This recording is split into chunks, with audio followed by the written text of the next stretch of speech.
Dun, dun, dun, dun, dun, dun, dun, dun. Welcome to an all-new Test Drive Tuesday fancy fun intro.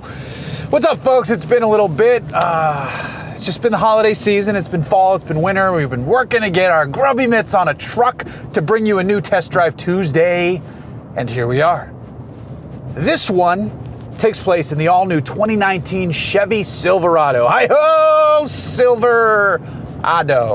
So what's new with the new Silverado? Well, for one, we've shed some weight. Depending on the model, up to 450 pounds have been shed. It's mostly comparing old crew cab versus new crew cab.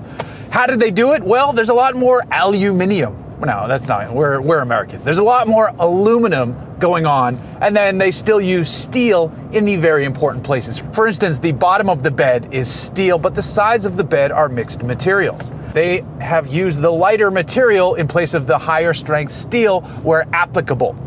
There's still steel where steel is important to be found. So that's good, that's important, that's great. On the outside, you'll notice a whole new face, a whole new look for the Silverado. Some of you, I think, are gonna love it. Others of you, probably not so much. What's interesting though, for me personally, coming from a more car-focused background, is that on the face of this Silverado are Camaro elements. Those functional air curtains are borrowed from the 6th gen Camaro. That's pretty interesting. I like that Chevy is trying to push their design of the Silverado a bit more future fresh. It's still very much a truck. You're never gonna get away from the basic of truck design, which is the cabin, the bed, the snout, all that good stuff. It's a little bit polarizing though, because there's a lot going on. There's a lot of visual weight to the design, which is odd in a truck that by itself is lighter, but the weight of the design feels a bit heavy. That mentally makes me feel like it should drive a bit heavier, and that's not necessarily the case. Though you do feel it a bit under braking, which is odd. This truck weighs less and feels heavier under braking. The braking performance is consistent, which is good. You just have to give it a bit more boot on the pedal. I wish there was a bit more initial bite under braking. But again, the consistency is great, so you know that the brakes are always gonna be there. It's just you know that also you consistently need to give it more brake pedal pressure than you might have initially thought, if that makes any sense to you. Where you don't need to give it as much pressure is in the throttle. This one has the top tier 6.2 liter V8 backed by a 10-speed automatic gearbox. And I'm gonna give you a sample. I'm at 62 miles per hour. The engine is barely turning over at just under 1,500 RPMs. However, if you mash it, oh boy, we're flying now. So it gets up and goes, it just needs a second to downshift. Now the 10 speed, when you initially set off, it feels like it's like gear change, gear change, gear change. It's moving you up through all of the gears quickly to get to a standard cruising one that is good for fuel economy. That's fine. And the gear changes themselves are very smooth. They're not imperceptible, which is, you don't really want that in an automatic because we're not a CVT customer. They're not totally imperceptible. You know that they're happening and you know that there's a lot of them, but they are smooth and they are crisp and they are clean, and that is good. Now we're at the top of the 420 horsepower Powertrain with that 6.2 under the hood. There is also a 5.3 liter, which makes around 355 horsepower. That one is backed up by an 8-speed automatic. There is also a 4.3 liter V6, which makes somewhere in the 240 horsepower range, I believe. I will double check that, and if I'm correct, you'll see a check mark go up here. That one is paired with a 6-speed automatic. Interestingly, this Silverado is going to get a turbo 4-liter engine, which makes 310 horsepower. Now that is a very unique engine, and I think would clearly be a better option than the V6. So I'm very curious to drive a truck equipped with that. But we're not in that, we are in an LTZ. And that is basically a step above base level with all the fancy stuff applied to it. So it's the entry level of the fancy side of the family. And there are a ton of trims, as is the case with every Silverado. There are the base work truck fleet trucks. Then you have the step above that, which are the LTs. This is the LTZ, like I said, so this gets all the fancy stuff. If you want to get really fancy, there's the High Country. Woo! Great name, actually. And then if you want to get fancier than that, step up to the new Sierra, which we will test very soon. On the street tuner side of it, not really tuner since it's in-house, but there's an RST trim, which we've seen on the Tahoe. That is being applied to the Silverado. So think big 22-inch wheels. This has 18s. Think big 22-inch wheels, blacked out paintwork. just a street style look, which is cool. I like that there's a street, like a sport truck street version. On the other side is the Trail Boss, which is the off-road one, and that is pretty cool. So think upgraded suspension, more aggressive knobby tires, different direction than the RST. Stepping inside of the cabin, which we've clearly already done because I've been babbling on for a number of minutes, I like what Chevy has done inside more so than what they've done on the outside. I like the very vertical center stack infotainment section. I like it feels trucky in here, and that's good. I love that there is a column shift. I love trucks with column shifts. I mean, there's no need for it because it's all electronic these days. You could just have buttons. I like that it clears the space for giant big gulps and frappuccinos from Starbucks in the cup holders. You can put a lot of things here. There are buttons, but they're purposeful buttons. You have, the park sensors. You can turn off start, stop, which this truck has, and it's an immediate turn off for me when I get in the truck. There's the heated and cooled seats. There's all the knobs for the HVAC. I like that is still buttons and knobs and not buried behind menus. That is a very good thing. When you get to the screen though, it's an easy to read, very crisp display. It has CarPlay, it has Android Auto, it has Bluetooth that connects very quickly. This has 4G LTE because it's a Chevy product and they love to tout that.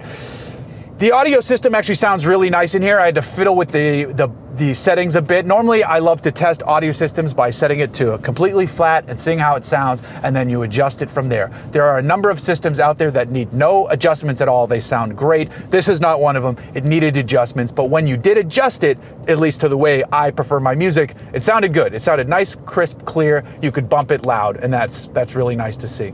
But moving between the menus, it's easy swipes. It's very responsive. It's great. And then there are trailering options buried in the menus. Not buried, but they're in the menus so that you can use the rear view camera to not only just see where you're backing up, switch it to see where the hitch line is so that you're backing up exactly where you need to go. And then another camera looks directly down on the hitch so you can get perfect precision backing this thing up. This is 100% a one-person job to back this truck up to a trailer. And that's great. They're making it easy for you. There's a checklist. You can check things off to make sure you're connected right. And it's different checklists for fifth wheels, for goosenecks, and just for regular old hitches. That's great that Chevy is thinking of the towers out there who are going to use this to tow. And there will be people who use their Silverados to tow. You don't need to jump up to the heavy duties unless you're jumping to heavy duty trailers. Now, an interesting engine though, for those of you looking to tow and get decent fuel economy, much like Ford has introduced its 3-liter diesel into the half-ton space, so too is Chevy. There's a 3-liter turbo diesel coming for this one. We don't know the full specs on it yet, but it should be an interesting option. It likely won't be the cheapest option, which it shouldn't be because it's a unique engine for a unique buyer, and it likely won't get the best. I bet it's going to be just like the EcoBoost with the Ford. So the Ford on the F-150, depending on how you outfit it, is a better tower than the diesel, but the diesel definitely gets better fuel economy when towing. And I feel like that's going to be a similar situation here in the Silverado with its upcoming 3-liter turbo diesel engine. But as far as riding down the road comfort, this is a solid choice. The seats are super comfortable. The suspension is nicely sprung. You definitely know that you're in a truck. It's bouncy, but I feel like truck buyers want to feel like they've bought a truck and not a car. That's part of the appeal of having something like this, is knowing that your vehicle can do so many things.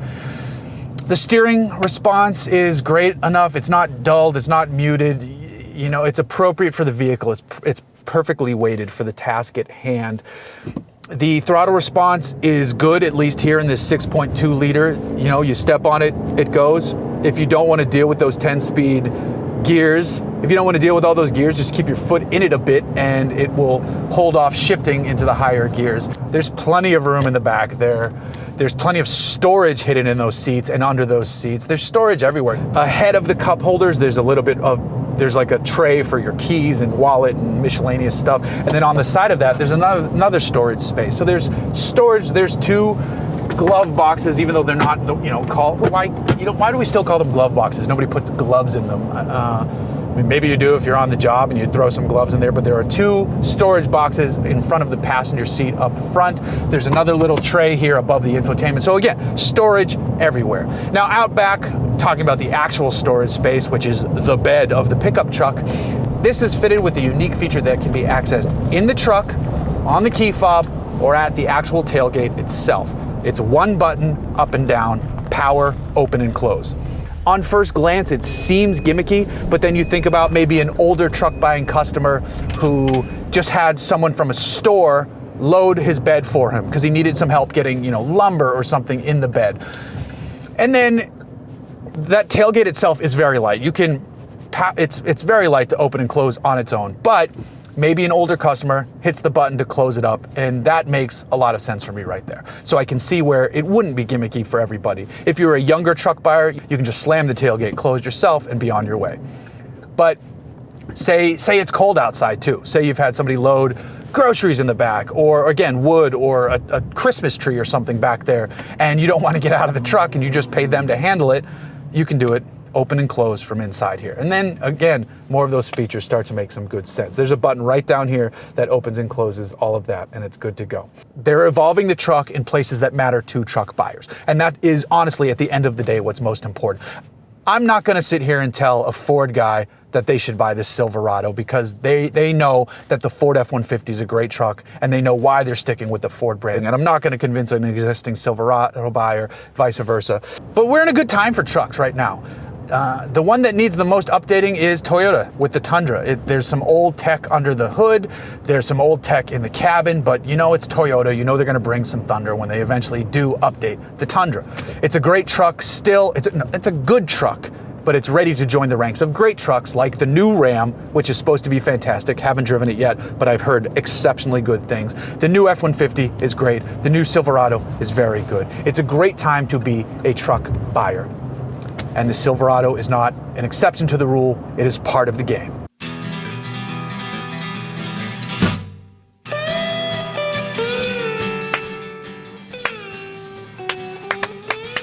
Okay, let's go.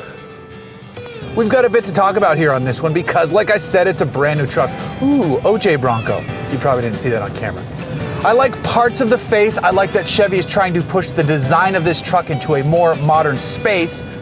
Gotta turn off stabilization. Hold, please. All right, let's try. Are we recording? Yeah. Let's try that again. Turn off the LEDs, thank you. Let's go.